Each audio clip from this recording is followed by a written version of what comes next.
আসসালামু আলাইকুম। চিকেন ছোট বড় সবার পছন্দের, তাই আমি আজকে চিকেন বিস্কিটের গুঁড়া দিয়ে জালি কাবাব রেসিপি দেখাচ্ছি। দেখো,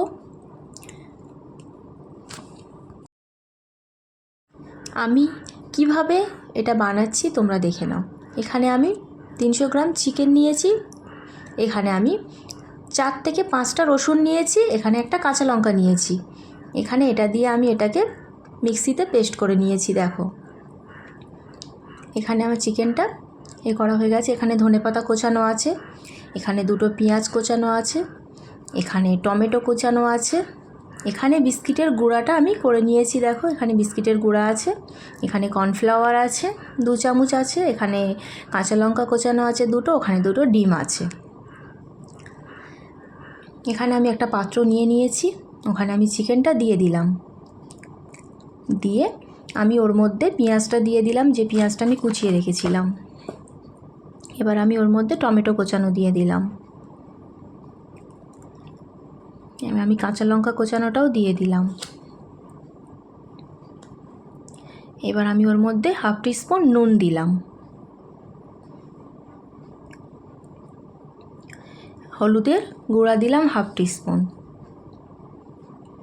লঙ্কার গুঁড়া দিলাম 1/2 টিস্পুন, জিরা গুঁড়া দিলাম 1/2 টিস্পুন, এখানে ধনিয়ার গুঁড়া দিলাম 1/2 টিস্পুন, আর এখানে বিরিয়ানির মশলা যেটা গুঁড়া করা ছিল সেটাই আমি 1/2 টিস্পুন দিয়ে দিলাম। এবার আমি ওখানে 2 টেবিল চামচ আদা রসুনের পেস্ট দিলাম। দেখো, আমি এবার এটাকে এর মধ্যে আমি 1/2 চামচ গোলমরিচের গুঁড়া দিলাম। তারপর আমি ওর মধ্যে ধনেপাতা কোচানো ছিল ওটা দিয়ে দিলাম। এবার আমি বিস্কিটের গুঁড়াটা ওর মধ্যে দিয়ে দিচ্ছি। দিয়ে আমি এটাকে এবার ভালো করে হাত দিয়ে মেখে নেব। দেখো, এখানে আমি ওই যে কাবাবটা বানাচ্ছি ওই কাবাবটার জন্য এখানে আমি ডিমের গোলাটা আমি এখানে রেডি করে নিচ্ছি। ওখানে আমি 2টো ডিম ফাটিয়ে নিচ্ছি। ওর মধ্যে এবার দেব আমি একটু গোলমরিচের গুঁড়া, তারপর দিচ্ছি, দেখে নাও, এখানে অল্প একটু নুন। এবার আমি ওর মধ্যে কর্নফ্লাওয়ার দিচ্ছি 1 চামচ কর্নফ্লাওয়ার। ওখানে আমি 2 টেবিল চামচ কর্নফ্লাওয়ার দিয়ে আমি এবার ডিমটাকে ফাটিয়ে নিচ্ছি।